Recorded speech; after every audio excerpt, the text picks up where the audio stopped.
Slimmy, Ego, Slimmy, Ego, Slimmy, Ego, Slimmy, hey. You already know what's up.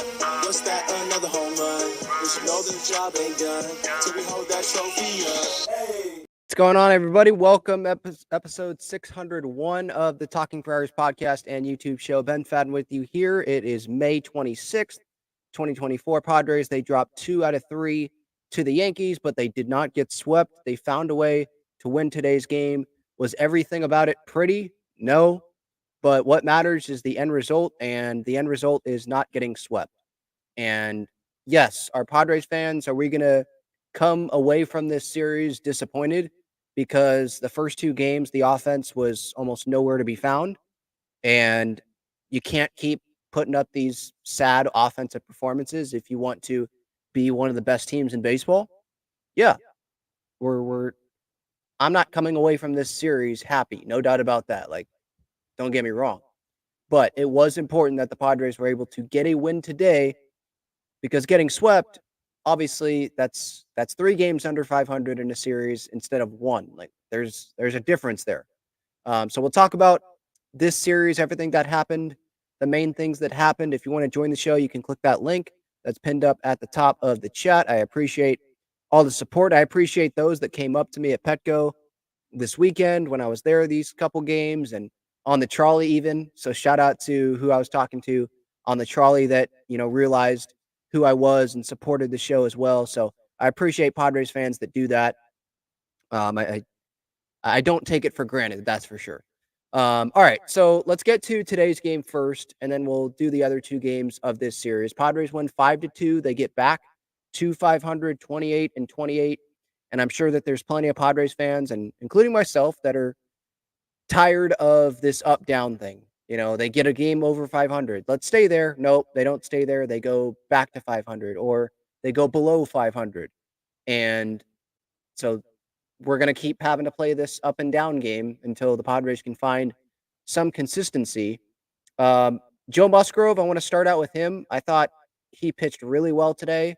5 1/3. He went from going 3 innings against Cincinnati and had that pitch count limit to going 5 1/3 today and only giving up 1 earned run and going 87 pitches.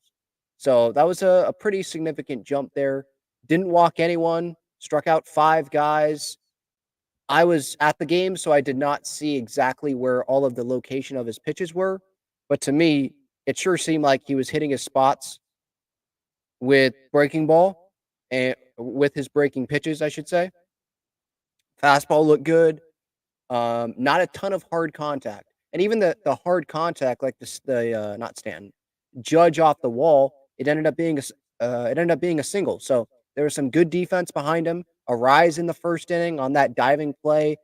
He dove pretty much right onto first base, so that made it easy for him.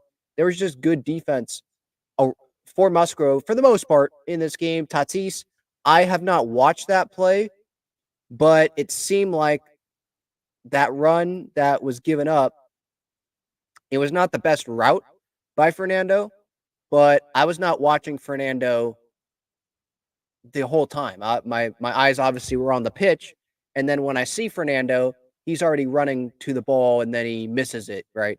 And I just don't know fully what happened there. And because I want to know exactly what happened there, I'm going to look this play up here real quick, just so I can see maybe the television broadcast showed if it was a good route or not. Let's see. Okay, I'm watching it right now. It looked like he went straight at it instead of maybe going back a little bit. But if he went back a little bit on it, kind of slanting instead of straight at it, then maybe he wouldn't have been able to get as close to the ball as it was. I don't know. And is he hurt? I was talking on the trolley with the fan who noticed who I was and talking about maybe, is it a groin strain or something from Tatis? Because I did kind of notice that today as well. Like, he felt a little bit off when I was just watching. Because when you're watching at the game, you obviously can see Fernando the whole time. Where TV, you get, you're at the mercy of the producers, and the camera guys. I don't know. It just felt a little bit off with Fernando today. But good news is the Padres were able to rebound from that. And Padres critics, Padres fans that don't want to be optimistic about the team, they're going to say, oh, it was a bunch of errors. It was walks. It wasn't that impressive. But I don't really care about that, to be honest. What I care about is they won this game and they made things happen, right? In order for errors to happen, you have to put the ball in play. Crony hit that ball hard that got past Gleyber Torres. You have to put the ball in play. Jackson Merrill, sure, it was a ground ball. It wasn't like this base hit in the gap or anything like that. But he ran it out, made sure that he didn't get into a double play. Still would have scored the run because there was no outs in that situation. But there was only one out there. And then Ha-Sung Kim with the push bunt, I believe, to first. Manny scores. And again, like, that's not the sexiest thing, right? But it made Anthony Rizzo make a play, and he didn't make the play. Just forcing the issue, forcing your opponent to make a throw, go make a play, field the ball cleanly. And when you do that and you don't strike out all the time, you're going to benefit from that. Not every time, obviously, because these are big leaguers. Most of the time you're not going to, but some of the times you are going to benefit from that. And then Arise comes through with the single, hit that ball pretty hard, made it 3-1. Nando, again, wasn't hard contact. I don't even know if he really wanted to swing at that pitch, but he used his speed. It wasn't hit right at someone. Santana had to go get it, couldn't make a play. Padres have a 4-1 lead. Now, Manny in the bottom of the seventh with his double down the line, that was hit hard. So there was a combination, right? Arise had a hard hit ball, Manny hard hit ball. There were some hard hit balls. I think Campy had one that was hit right at a guy. Yankees had some of those as well, and Musgrove got it. So sometimes, as Manny likes to say, Tatis says it sometimes. I think Soto said it sometimes. He probably still says it sometimes. That's baseball. And the Padres were able to benefit from, hey, that's baseball. They didn't hit everything hard, but they capitalized on it. Jeremiah Estrada, more like Jeremiah Gastrada. I need to mention him because he deserves it. I made a post the other day about what his journey has been to where he's at right now, earning this spot in the Padres bullpen. But I think the stat is he's struck out 10 consecutive guys in a row. 5 strikeouts today from him. And by the way, they were huge outs because he came into this game and I want to say it was Verdugo. I think it was Soto, Judge, Verdugo. Maybe Stanton was in there. Or was it Stanton, Rizzo, Torres? I forget. Let me go all the way here.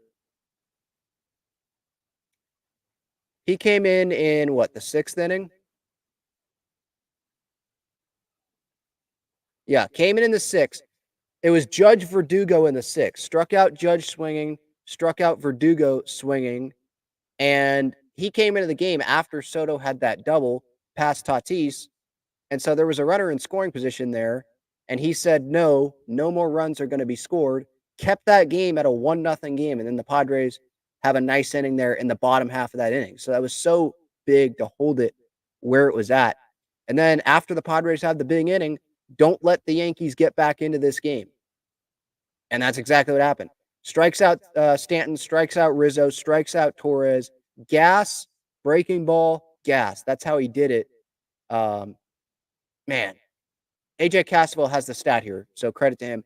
Jeremiah Estrada's 10 consecutive strikeouts are a Padres record, passing Jake Peavy's mark of 9 straight in April of 2007, the year that he won the Cy Young Award, obviously.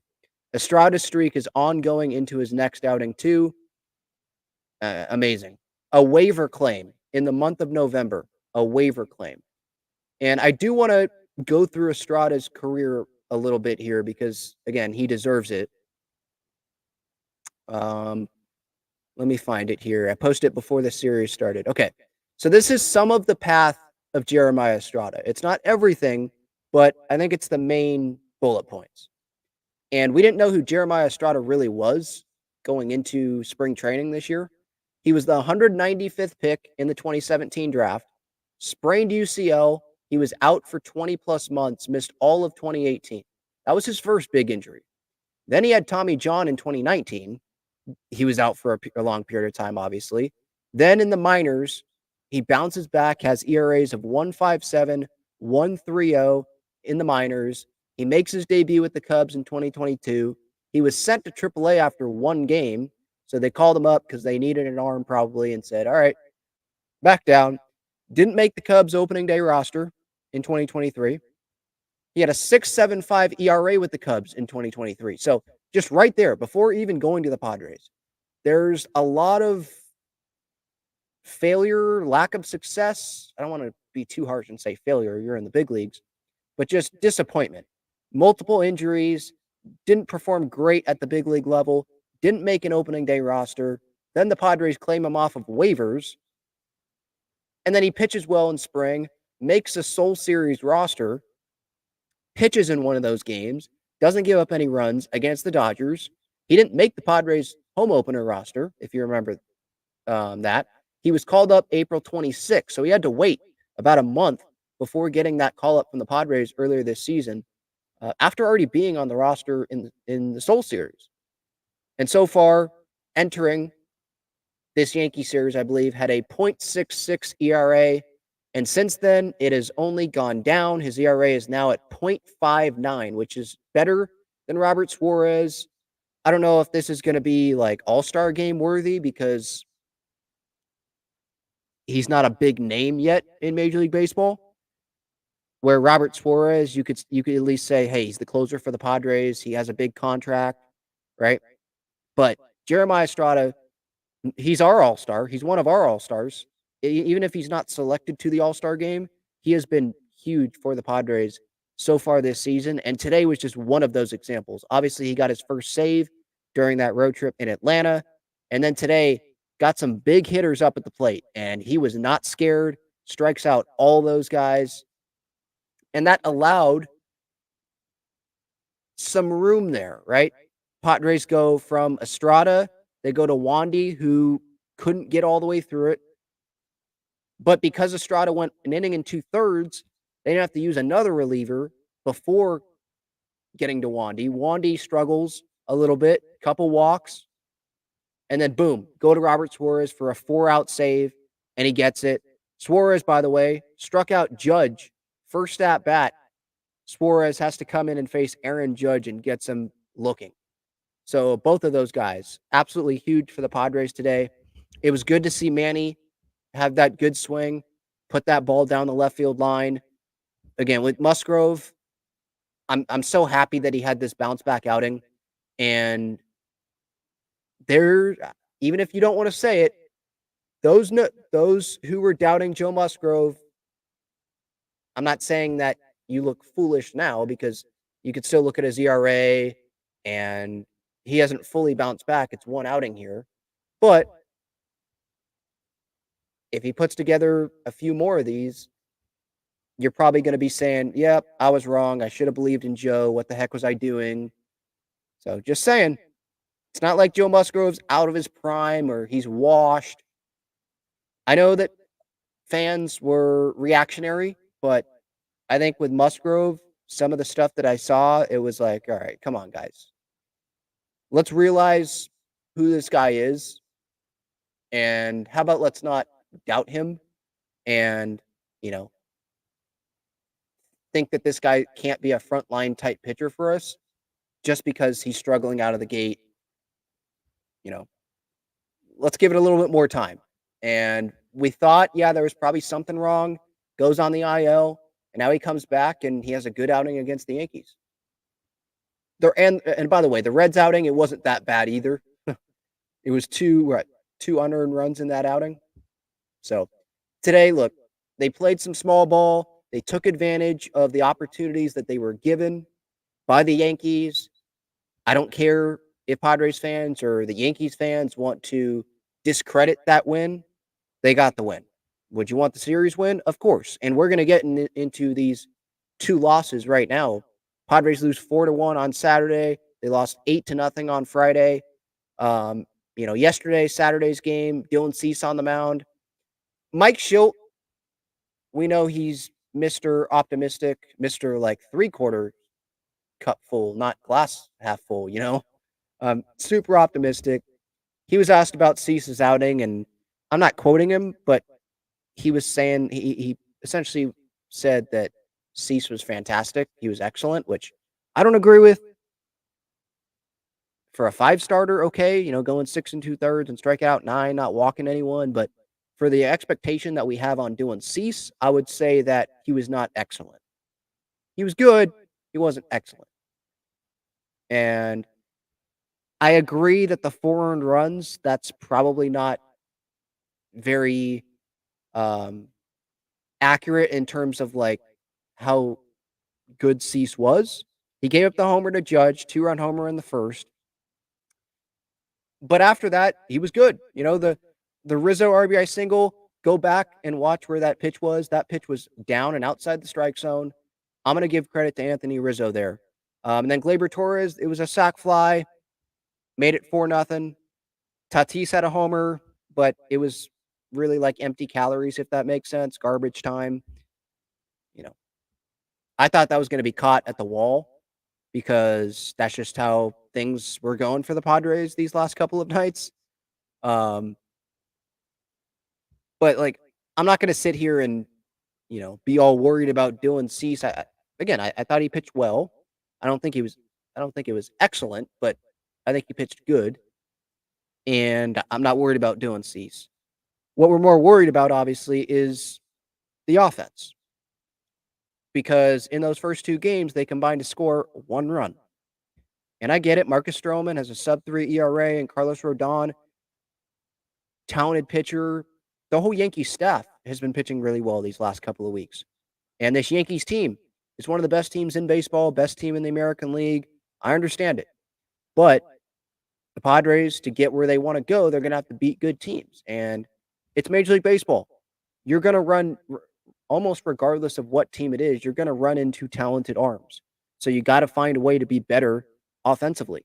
When someone hits a leadoff triple like Crony did the other night, you got to find a way to get them in instead of swinging pitches outside the strike zone and have fly balls, weak fly balls, by the way, and strikeouts. Like, got to find a way to be a little bit better.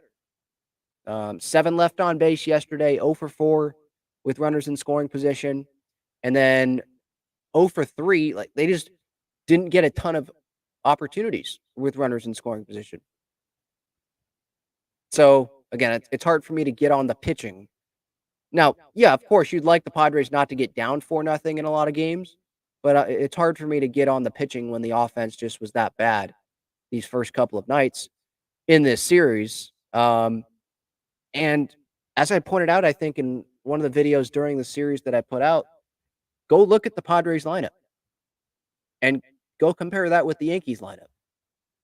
Who has more power? When you can't be stringing together hits and putting together rallies, which the Padres have done this year. I'll give credit where it's due. They have done that. But when you don't have that, how else can you score runs? Through the power department, right? The Yankees, how many guys qualify as, power hitters in that lineup? Soto, Judge, Stanton, Rizzo at times.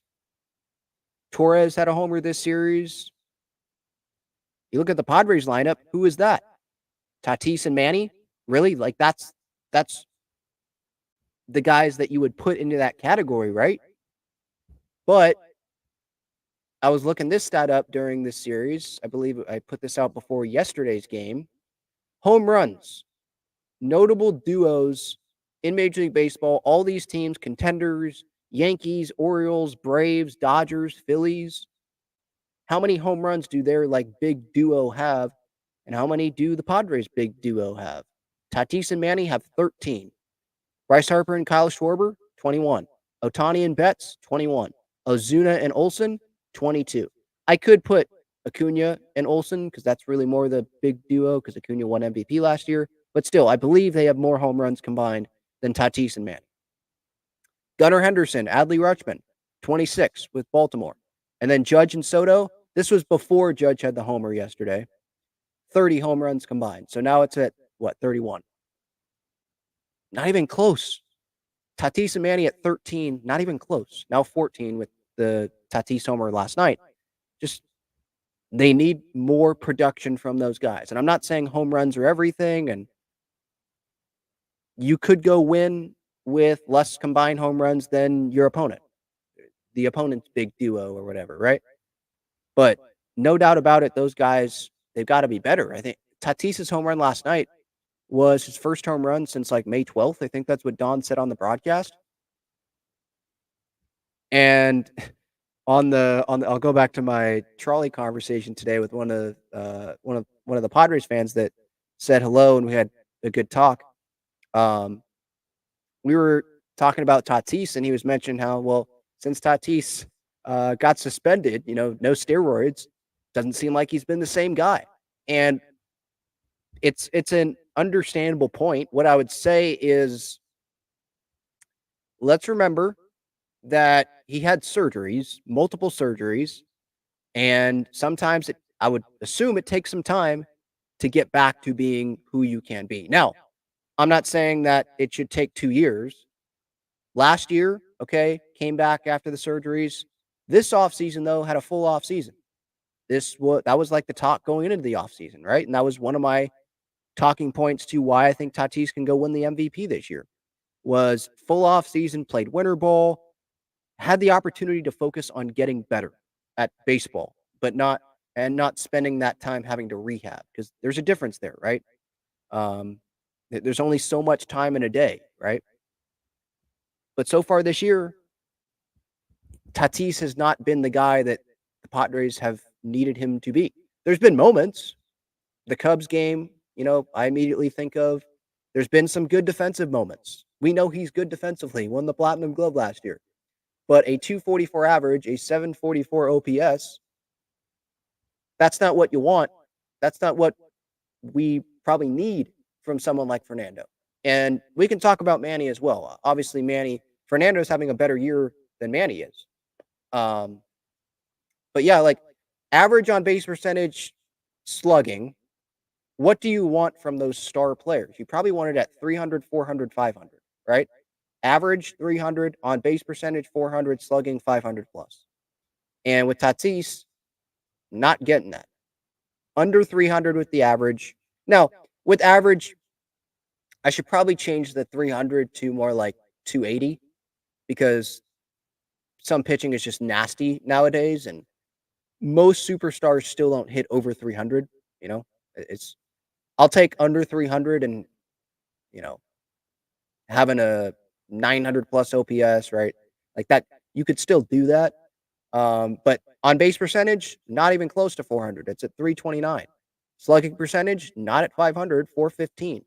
OPS, you'd like it to be where it was at in 2021, over 900. In 2021, it was 975. In 2020, short season, but it was 937. 2019, 969. First 3 years in the big leagues there, all over 930. Since then, 2023, 771 OPS, and then this year, 744 OPS. That's a big gap from a guy who Peter Seidler, the Padres, gave a statue contract to. And I'm a huge fan of Fernando. Love watching him play. But yeah, he needs to be better. And he knows that. And he was admitting yesterday, talking to the media after the loss last night, about how, yeah, he probably needs to learn how to be more patient at the plate. But that's not really who he is. So he knows he's an aggressive guy. But I totally agree with that assessment. To be a little bit more patient. Don't go swinging at the pitcher's pitches. Swing at your pitch. Of course, you have to protect, and there's circumstances, situations where, yeah, you got to swing at some pitches, especially if you got an umpire like Bill frickin' Miller like last night. Yeah, sometimes you got to expand the zone. But I've seen a lot of times this year where it's sliders away and he's swinging at it for some reason. Fastballs up and in early in an at bat and popping it up. And so it's just been frustrating. it seems like there's a good hitting coach, hitting staff situation with the Padres. Crony, I don't know if you've read some stuff about Crony and his pregame preparation and how that has been good. Um, you'd think that having Luis Ariz there would be a good influence. Profar and Tatis are like best buddies, so you think that would be good. The talent is there. The talent is there. It's just a matter of having that talent be consistent and being that NL MVP candidate, Fernando, that he can be. So we'll see. And Manny, we can get into him too. I feel like I've talked a good amount about Manny and him needing to be better, but I can read off his stats right now too. He has 5 home runs this season.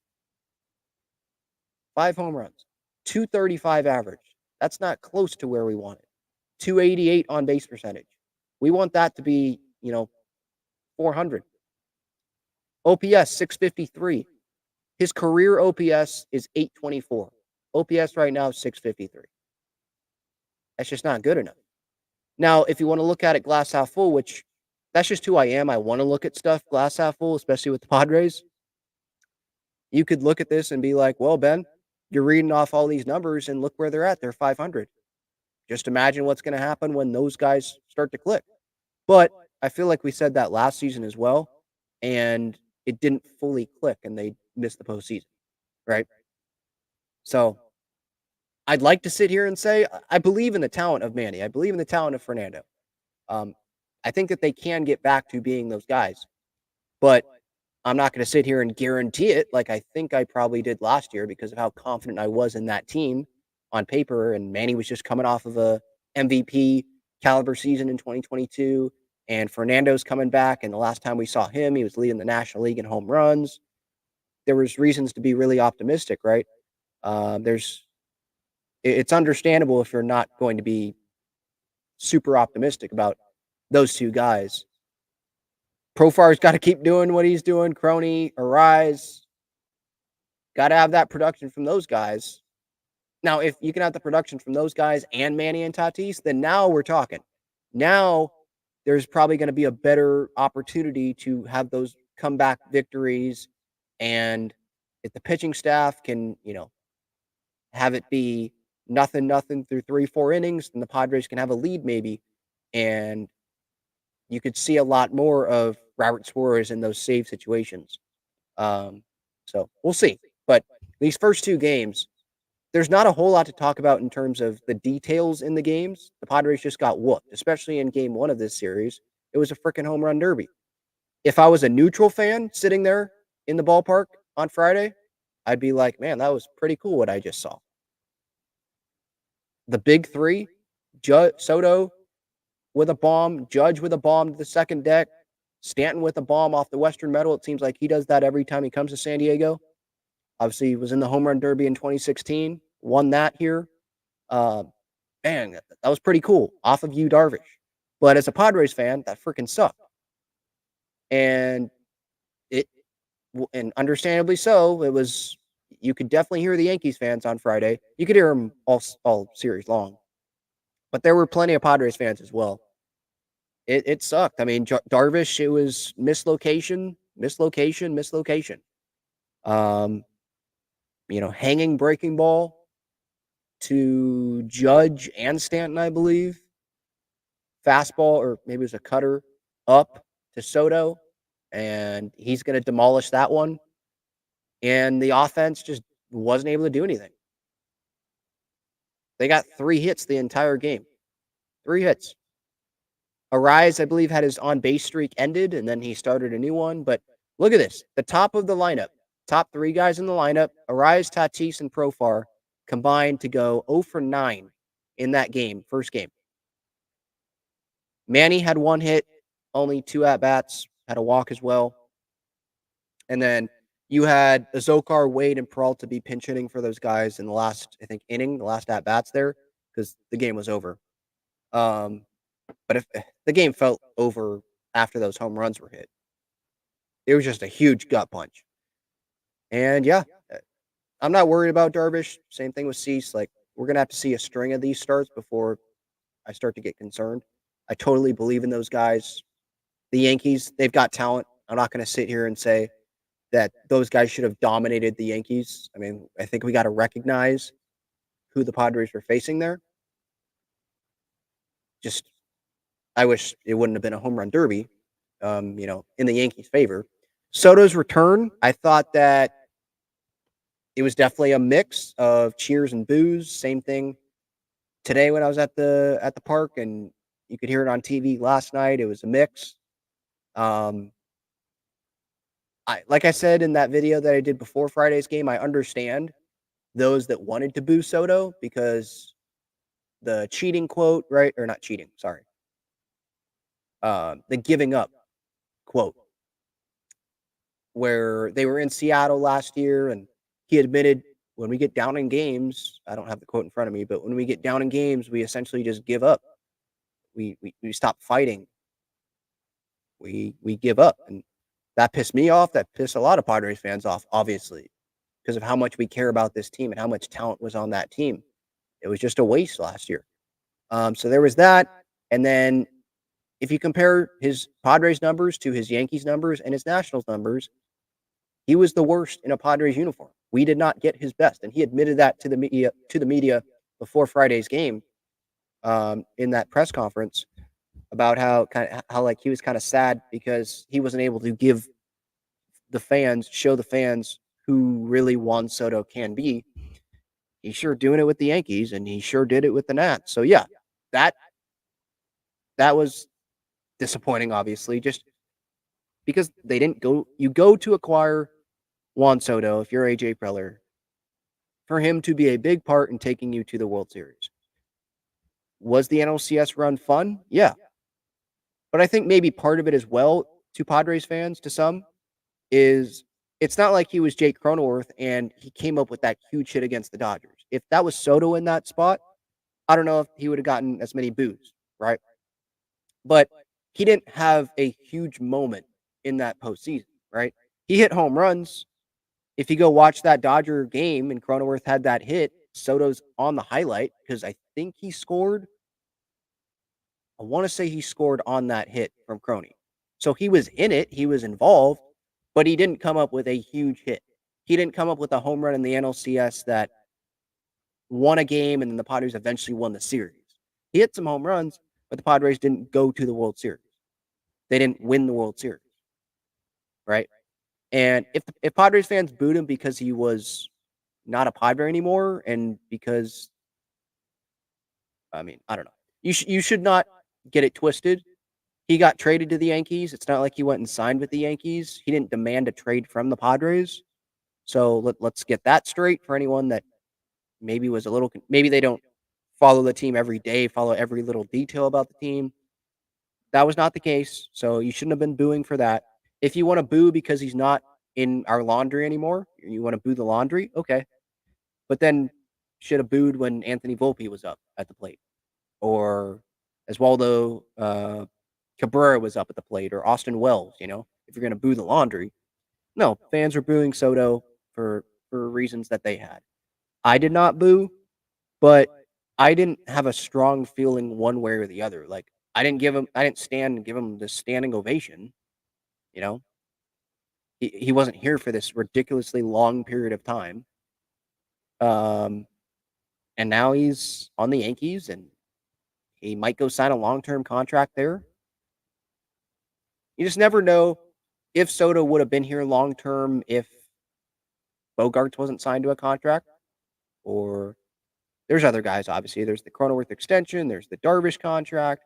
I'm not saying all of these were bad deals to hand out. I'm just saying, like, that money adds up, obviously. The Bally Sports TV deal goes away. They missed the postseason last year, money that they were probably counting on. They were probably like, of course we're going to make the postseason last year. Duh. We got the most talented team on paper, maybe in the entire league. Of course we're going to make it. Didn't. Owner passes away. There was just a lot of unfortunate things that happened that led to this.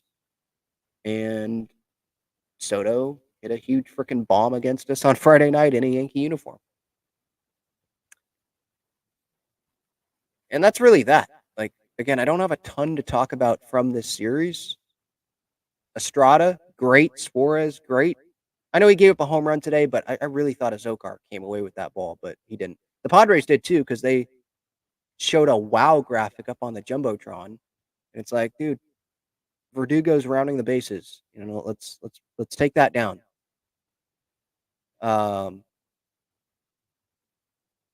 Manny had a good swing. Arise continues to rake for the most part. I'm not worried about Cease, not worried about Darvish. Good start from Musgrove. I'm encouraged by him. Those are my main takeaways. Tatis, Manny have to be better.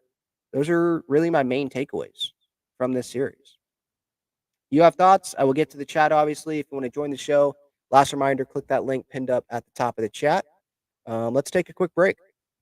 Check out Gaglione Bros' famous cheesesteaks and garlic fries on Friars Road. You can visit their website, gaglionebros.com, for their entire menu and enjoy their cheesesteaks and fries at Petco Park and Snapdragon Stadium as well. I'm looking to see if there's any interesting post-game comments from Schulte. I think 97.3 The Fan posted something. They usually do.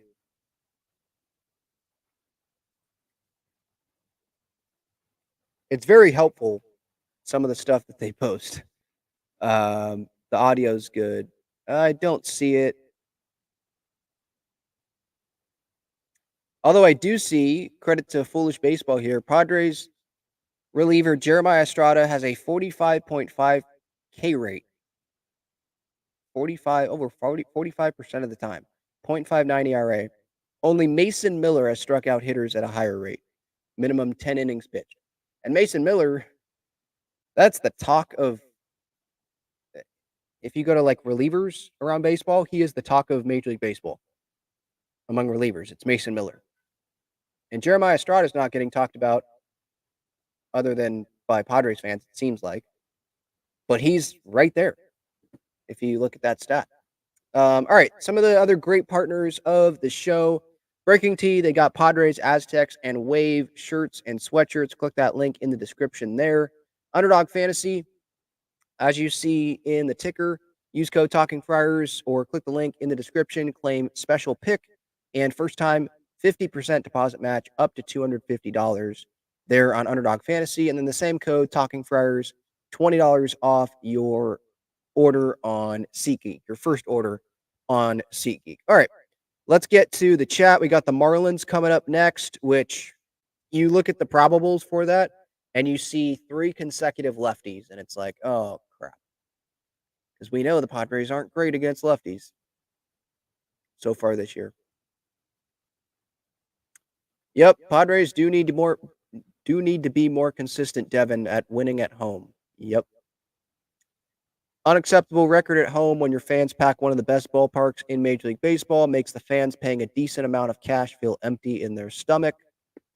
Yeah, for sure. Great food, a lot of money being spent, and they go home disappointed for the most part. So depressing on Friday, getting blown out, just home run derby on the other side. At least it wasn't the Dodgers, because that would have been pretty unbearable. Because we know their fans would have been so freaking loud about it.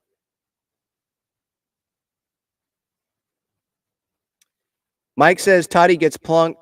S has to stop. Well, I mean, that one didn't seem intentional. If it's intentional, then yeah.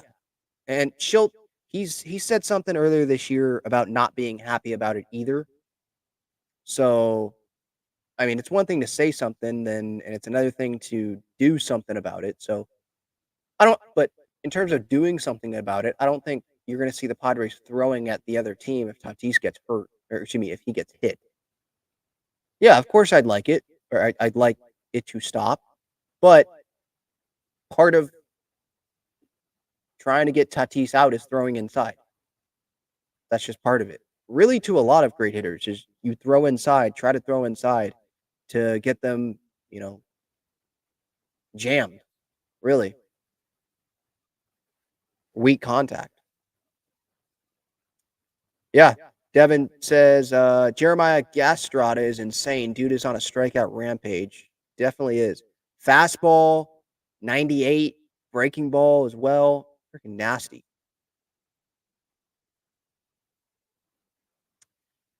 Dan says Marlins better not even attempt to sniff a win this week. Padres need to dominate and reward the fans. Yeah, I mean, that would be nice.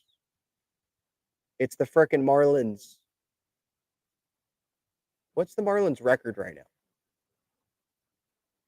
Let's do a quick series preview for the Marlins here. So the Marlins, they're 19-35. They've got Trevor Rogers with a 6+ ERA pitching on Monday. On Tuesday, they have Jesus Luzardo, who Padres might try to trade for before the deadline. We'll see. Another lefty, talented. Padres have Matt Walton on the other side. And then Wednesday, they have Braxton Garrett, I believe, on. That's the series finale, 5.30 ERA. And ERAs are not everything, but you look at that. You look at the Marlins record, again, 19-35. They're garbage. They don't have Luis Ariz on the team anymore. They've got Peter Bendix as their GM. Skip Schumacher, I doubt he actually wants to be there. Why would you want to be there? You know, you make the playoffs last year, and then Kim Eng, the Marlins disrespect her. She's gone. They bring in Peter Bendix to be like the NL version of the Tampa Bay Rays. He came from the Rays. They trade Luis Ariz when you're not even anywhere close to the All-Star break. You're just a bad team. A bunch of injuries.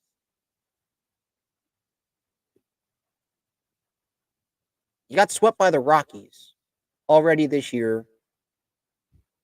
You can't lose a series or get swept by the Marlins as well, you know? It's one thing to lose a series to the Yankees like this weekend.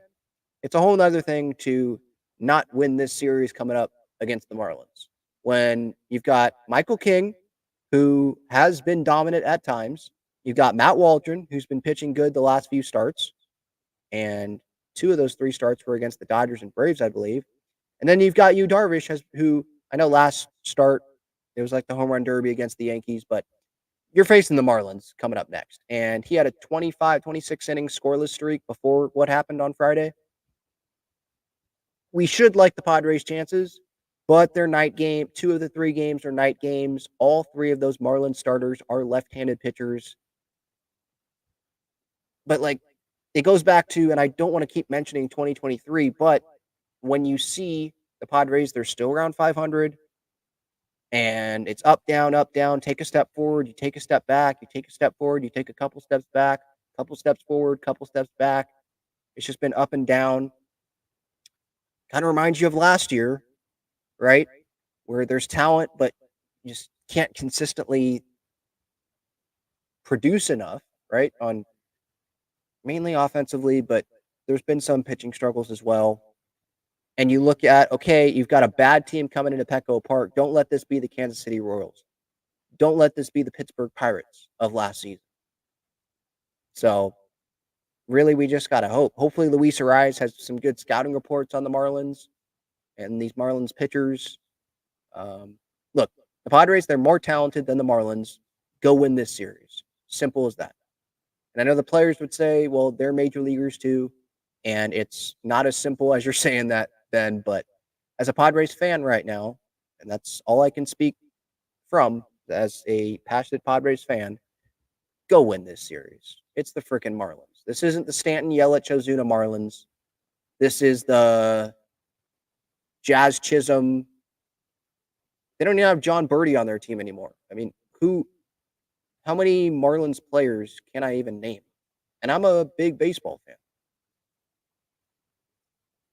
You know, it's the Jazz Chisholm Marlins.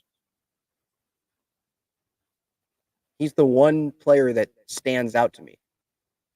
Oh, yeah, they got Ryan Weathers now. Well, they had him last year as well. Brian De La Cruz, Josh Bell, Jake Berger, Tim Anderson with his 465 OPS. Gotta win this series. It would be nice to get a sweep. I mean, come on. Let's be honest. Dan says Niebla and Brent Strom are pitching whisperers. That is true. Yep, Brent Strom, one of the best in the game for sure. Yeah, that's been something that's been one of the I don't know how to say it. Achilles heel. It seems like they have played down to the competition, and then they play up to the competition. Not this Yankee series, but Dodgers, Braves. Feels like they play up to the competition when they're playing the good teams. But then when you're playing the Rockies, not as much. But if you ask Mike Schilt, I mean, the Rockies didn't outplay the Padres. Remember? Yep, good win. I agree. Definitely needed it. Yeah. Any Preller haters out there, you got to give this one to Preller about the Estrada pickup. And giving Suarez the money, not Josh Hader. Picking up Luis Ariz, obviously, with that early trade. Dylan Cease. Yeah.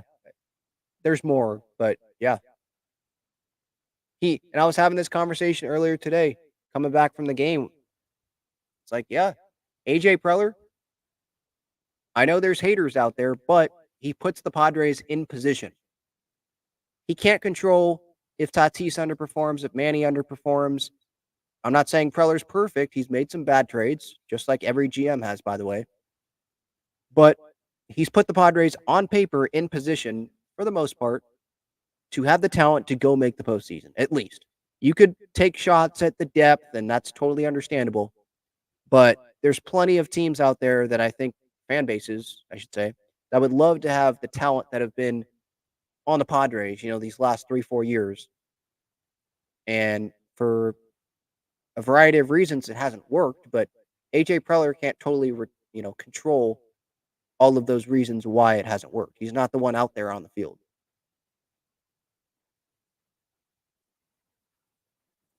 Let's see here. Luis says, first impressions on David Peralta. I'm in Arizona. Padres game has been blocked out for me. That's weird. If you have MLB TV, not Padres TV is for San Diegans. If you have MLB TV, you should be able to be watching Padres games, unless they're playing the D-backs. Then you get blacked out. So that's weird. But Peralta, first impressions, I mean, it's been so-so. I think he had that good game in Cincinnati, right? I think I said this when they first got him. Like, I don't know how you could be mad at the move. It was a minor league deal at the time. With Bogey going down, it makes sense to have him up. They already had Solano on the bench.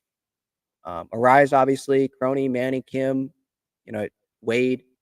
It made sense to bring Peralta up. It's a veteran guy, has experience, can be maybe rejuvenated, being on a contending team, being on a big league roster, not being in AAA with the Cubs. A lefty bat, by the way, not another righty. I think I need a little bit more time to really give more of a reaction on what I think of David Peralta with the Padres and that fit. But I think it's been fine so far. I would have liked him to come through the other night when they had a runner on third there, when Crony had that triple, but hey, he's a Padre, right? Fits right in sometimes. Let's see here.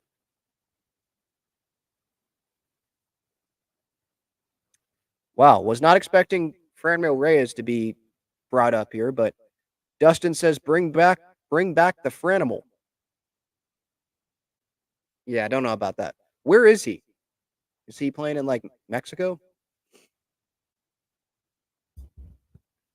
That's a good trivia question. Like, where is Franmil Reyes right now? He's playing in Japan. Nippon Professional Baseball League for the Nippon Ham Fighters. Interesting. That was a pretty quick fall, huh?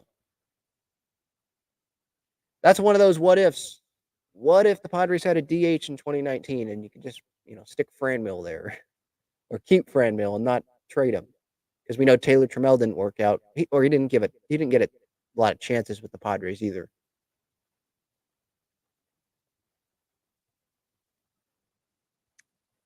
Diego says, "Did you see the fire at Petco on Friday?" No. What do you mean, like coming off the Yankees' bats? Because they were on fire. But no, I didn't see a actual fire at Petco. No.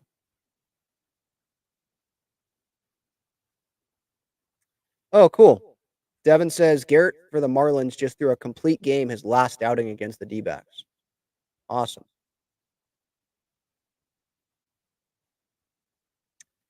JB says great win today against possibly the hottest team in baseball. We have to sweep the Marlins and win series going forward. That's obvious. Yeah, more consistency, no doubt about it. Got to be better against left-handed pitching. Got to be better at home. Got to be better home night games. Because on the road, they're up there with the best teams in baseball. The Phillies, I think the Yankees, they're up there. But when they're playing at home, I think Craig Elston put something out about. I'm gonna find that tweet because it was good. They're down there with like the White Sox. Give me a second here to pull this up. Yeah, this is what it was. The Padres' road record, 17-10, compares with the Yankees and Phillies, the best teams in the league. The Padres' home record, 10-18. This was, I think, entering today. Compares with the Marlins and the White Sox, the worst teams in the league. Petco Park playing is the second best park to hit home runs in Major League Baseball. 140 home runs entering today have been hit at Petco. The only other venue so far this year that has more home runs, Dodger Stadium, 142. And yet the Padres are a 500 team, and Manny and Tatis have combined for 14 home runs. It's a little concerning. It's disappointing. I guess all I got is, hey, it's May 26th. But I know a lot of fans don't want to hear that. You know, it's early. Don't want to hear that. I get it. Anything else to hit on here?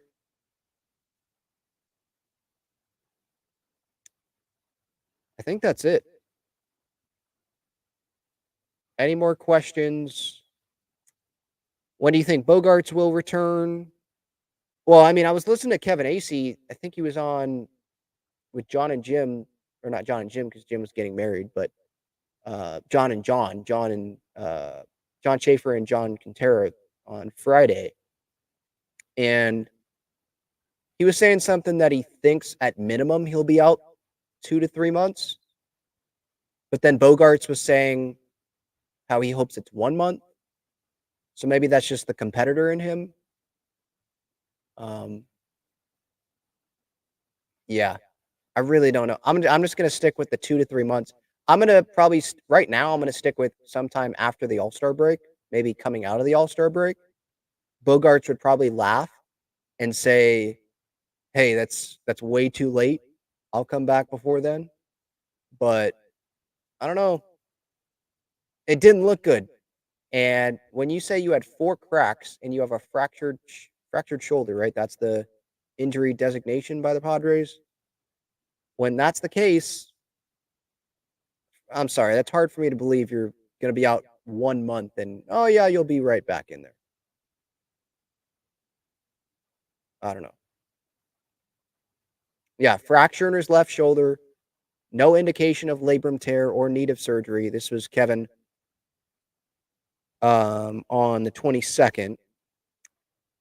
Bogarts intends to play again this season, perhaps by late summer. So late summer. I mean, late summer is after the deadline, after the All-Star break, definitely. So that would be my estimation right now.